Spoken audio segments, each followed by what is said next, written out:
दोस्तों आज हम आपको वैदिक सभ्यता के बारे में जानकारी देंगे। वैदिक सभ्यता को दो भागों में बांटा जाता है, ऋग्वैदिक काल और उत्तर वैदिक काल। आज हम आपको इस वीडियो में ऋग्वैदिक काल के बारे में जानकारी देंगे। शुरू करते हैं वैदिक सभ्यता का ऋग्वैदिक काल। सिंधु सभ्यता के पतन के बाद जो नवीन संस्कृति प्रकाश में आई, उसके विषय में हमें संपूर्ण जानकारी वेदों से मिलती है। इसलिए इस काल को हम वैदिक काल अथवा वैदिक सभ्यता के नाम से जानते हैं। चूंकि इस संस्कृति के प्रवर्तक आर्य लोग थे, इसलिए कभी कभी इसे आर्य सभ्यता का नाम भी दिया जाता है। यहाँ आर्य शब्द का अर्थ श्रेष्ठ, उदात्त, अभिजात्य, कुलीन, उत्कृष्ट और स्वतंत्र आदि है। वैदिक सभ्यता का काल 1500 ईसा पूर्व से 600 ईसा पूर्व तक माना जाता है। विंटर निट्ज ने वैदिक काल को दो भागों में बांटा है, ऋग्वैदिक काल और उत्तर वैदिक काल। ऋग्वैदिक काल 1500 ईसा पूर्व से 1000 ईसा पूर्व एवं उत्तर वैदिक काल 1000 ईसा पूर्व से 600 ईसा पूर्व। ऋग्वैदिक काल इस सभ्यता का काल 1500 ईसा पूर्व से 1000 ईसा पूर्व माना जाता है। यह मूलतः ग्रामीण सभ्यता थी, जिसका मुख्य व्यवसाय पशुपालन जबकि कृषि गौण धंधा या व्यवसाय था। इस सभ्यता के निर्माता आर्य माने जाते हैं। आर्य शब्द अरि से बना है, जिसका शाब्दिक अर्थ सर्वोत्तम है, इसलिए आर्य का शाब्दिक अर्थ श्रेष्ठ होता है। कई विद्वानों के अनुसार आर्य जाति ना होकर एक भाषा वर्ग समूह था। आर्यों का मूल स्थान संबंधी मत, इसके विषय में अनेक विद्वानों के अलग अलग मत हैं, जिनमें से लोकमान्य तिलक ने उत्तरी ध्रुव बताया है, महर्षि दयानंद सरस्वती ने तिब्बत बताया है, पंडित गंगानाथ झा ने महर्षि देश बताया है, डॉक्टर गार्डन चाइल्ड व नेहरिंग दक्षिणी रूस मानते हैं, गाइल्स इन्हें हंगरी के लोग मानते हैं, पेनका ने आर्यों को जर्मनी का माना है, जबकि मैक्स मूलर ने इन्हें मध्य एशिया का माना है, जो कि एक सर्वमान्य तथ्य है। विस्तार ऋग्वेद के अनुसार सप्त सिंधु प्रदेश अर्थात हिमालय से विंध्याचल तथा गंगा से अफगानिस्तान, मूल स्थान केंद्र पंजाब।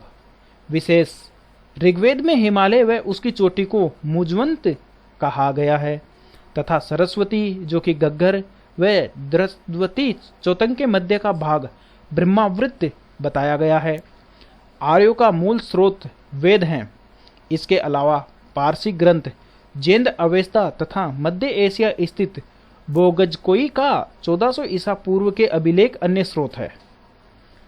ऋग्वेद में 42 नदियों का वर्णन है, जिसमें सर्वाधिक उल्लेख सरस्वती नदी का, जबकि सर्वाधिक स्तुति सिंधु नदी की गई है। इसलिए सबसे पवित्र नदी सिंधु नदी, जबकि सरस्वती नदी को नदीतमा कहा गया है। ऋग्वेद में यमुना नदी का 3 बार जबकि गंगा नदी का 1 बार उल्लेख किया गया है। विपाशा व्यास नदी को ऋग्वेद के नदी सूक्त में परिगणित कहा गया है।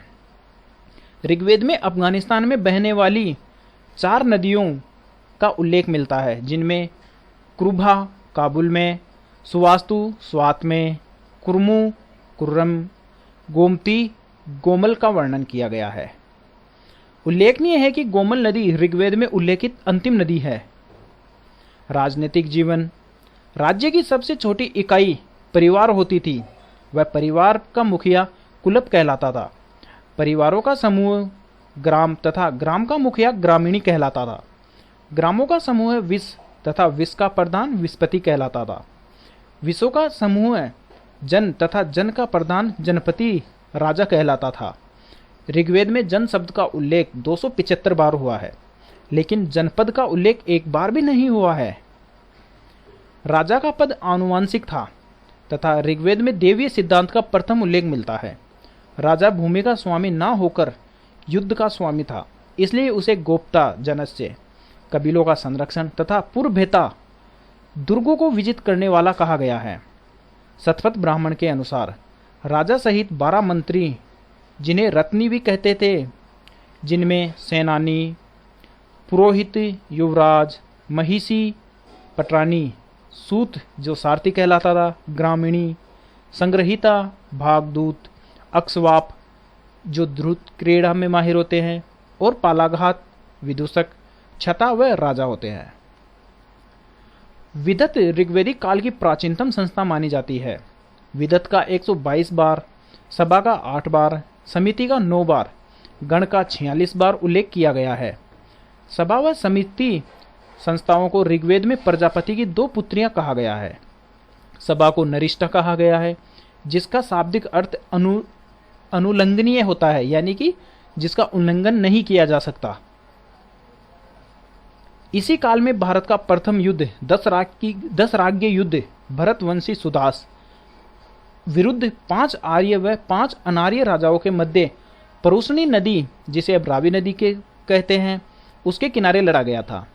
इसमें 10 राजाओं का नेतृत्व विश्वामित्र ने, जबकि सुदास का नेतृत्व ऋषि वशिष्ठ ने किया, जिसमें सुदास की विजय हुई। भरत कुल का सबसे पहले उल्लेख ऋग्वेद में ही मिलता है। सामाजिक जीवन। ऋग्वेदिक समाज योद्धा, पुरोहित व सामान्य जन में विभाजित था। संगठन का आधार गोत्र व जन्म मूलक संबंध थे। गोत्रों की कुल संख्या 7 थी, जिनकी उत्पत्ति निम्न 7 ऋषियों से मानी जाती है, जिनमें भार्गव, अंगिरस, अत्रेय, कश्यप, वशिष्ठ, आगस्त्य तथा कौशिक थे। ऋग्वेदिक काल की समाज व्यवस्था कर्म व्यवस्था पर आधारित थी। वर्ण शब्द का प्रथम उल्लेख ऋग्वेद में ही मिलता है। चारों वर्णों का सर्वप्रथम उल्लेख ऋग्वेद के 10वें मंडल के पुरुष सूक्त में मिलता है। उपनयन संस्कार के कारण ब्राह्मण, क्षत्रिय व वैश्य को द्विज कहा गया है। द्विज का मतलब होता है 2 बार जन्म लेने वाला। क्षत्रिय को राजन्य भी कहा गया है। ऋग्वेद काल में नियोग प्रथा व विधवा प्रथा प्रचलित थे, लेकिन सती प्रथा, बाल विवाह व पर्दा प्रथा नहीं थे। विवाह की आयु 16 से 17 वर्ष थी।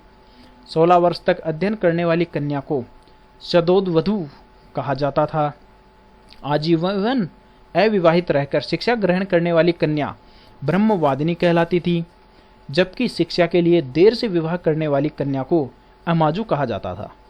ऋग्वेदिक कालीन प्रमुख विदुषी महिलाएं लोपामुद्रा, घोषा, अपाला व विश्वारा थी। ऋग्वेदिक काल में शरीर पर 3 प्रकार के वस्त्र धारण किए जाते थे, जिनमें नीवी, जिसे अधिवस्त्र होते हैं, अधिवास ऊपरी वस्त्र और वास प्रमुख वस्त्र। ऋग्वेदिक काल में खीर को क्षीरोदान या पाकोदान कहा गया है, जबकि जौ के सत्तू को करम्ब कहा गया है। ऋग्वेदिक काल में गाय को अघन्या यानी मारने के योग्य नहीं, यानी जिसे नहीं मारा जाना चाहिए, कहा गया है। आर्थिक जीवन। ऋग्वेदिक कालीन आर्थिक जीवन पशुपालन व कृषि था, जिसमें पशुपालन मुख्य व कृषि गौण धंधा या व्यवसाय था। कृषिकालीन प्रमुख अध्ययन ऋग्वेद के 4th मंडल में किया गया है। घोड़ा ऋग्वेदिक कालीन सर्वाधिक प्रिय पशु था, जिसे अश्व कहा गया है। ऋग्वेद काल में सिंह का उल्लेख मिलता है, जबकि बाघ का नहीं मिलता। इस काल की प्रमुख फसल जौ थी, जिसे यव कहा जाता है। कृषि योग्य भूमि को उर्वरा कहा गया है। हल को लांगल व खादिर कहा गया है। बादल को पर्जन्य, जबकि नहर को कुल्पा कहा गया है। गाय क्रय विक्रय का माध्यम थी और राजा को गोपति कहा गया है। गाय को दोहित्री कहा गया है। निष्क, जो कि गले का आभूषण था, विनिमय में मुद्रा का काम करता था। पणी, मवेशियों के चोरों को कहा, जो बाद में व्यापारी बन गए। ऋग्वेद में शर्मा और पणी का उल्लेख भी मिलता है। बढ़ई को तक्षा, जुलाहे को वाय, अभिनेता को सेलूस, धातुओं में रांगा को त्रसु, तांबा को श्वेत अयस, लोहे को कृष्ण अयस, कांसे को अयस और सोने को हिरण्य कहा गया है। चारागाह को गव्य कहा गया है। गोत्र का शाब्दिक अर्थ गौशाला या गायों का झुंड था। धार्मिक जीवन। ऋग्वेद काल में एकेश्वरवाद की महत्व देते हुए बहुलवाद को भी महत्व दिया गया है, जिसे मैक्स मुलर ने हीनोथिज्म अर्थात अवसरवादी एकेश्वरवाद अर्थात जिस समय जिसकी पूजा हो वही श्रेष्ठ है कहा गया है। ऋग्वेदिक कालीन देवताओं की कुल संख्या 33 बताई है तथा ये देवता लिंग विहीन बताए गए हैं, इसलिए देवियां नगण्य हैं। निरुक्त के रचयिता यास्क ने ऋग्वेदिक कालीन देवताओं को 3 भागों में बांटा गया है।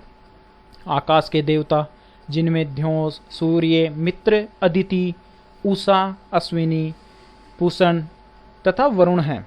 अंतरिक्ष के देवता इंद्र, वायु, मरुत, रुद्र पर्जन्य हैं। पृथ्वी के देवता पृथ्वी, अग्नि, सोम, बृहस्पति व सरस्वती।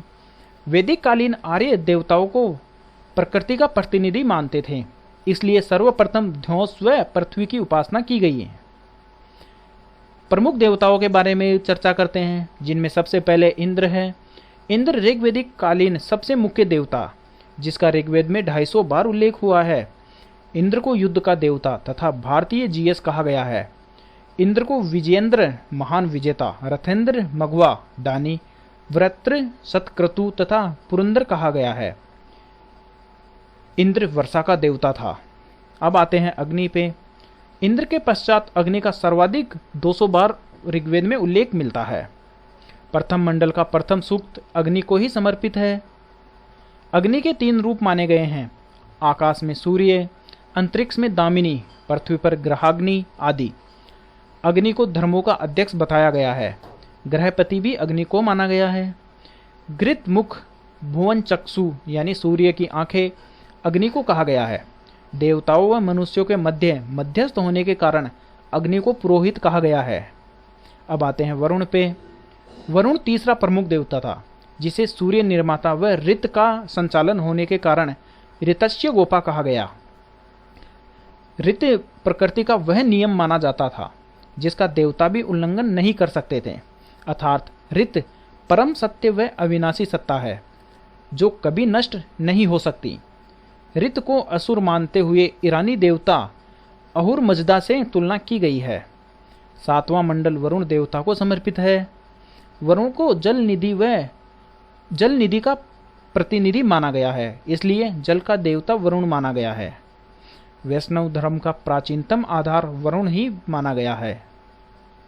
सोम मूलतः एक वनस्पति थी। वनस्पति का राजा तथा मदिरा का देवता सोम को कहा गया है, इसीलिए मदिरा को सोमरस भी कहते हैं। सूक्त के आधार पर तीसरा देवता सोम ही माना गया है। ऋग्वेद का 9वां मंडल सोम को समर्पित है। आकाश ऋग्वेदिक कालीन प्रथम देवता को ध्योस कहा गया है, जो आकाश को मानते हैं। पृथ्वी और ध्योस को मिलाकर रोंसी कहा गया है। पृथ्वी व आकाश को माता पिता व भुवन की नाभि कहा गया है। सूर्य के अनेक रूप माने गए हैं, जिनमें उषा को सर्वाधिक महत्वपूर्ण देवी, प्रभात देवी, सूर्य की पत्नी व अमूर्त देवी माना गया है। सविता को सूर्य की उत्पादक शक्ति का प्रतीक बताया गया है।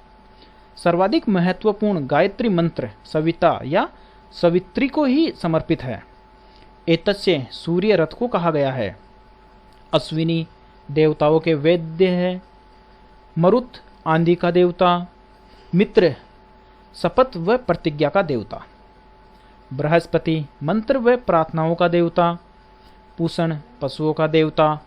पर्जन्य इसे भी वर्षा का देवता कहा गया है।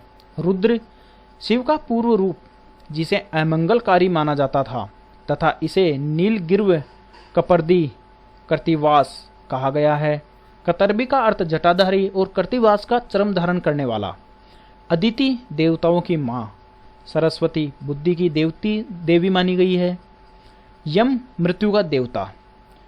देवताओं की उपासना की रीति स्तुति पाठ व यज्ञ बलि था तथा अग्नि व इंद्र को बलि ग्रहण करने के लिए आहूत किया जाता था। सामान्य ज्ञान एवं सामान्य विज्ञान के अन्य वीडियो के लिए चैनल सब्सक्राइब करें। जीके अभी। धन्यवाद।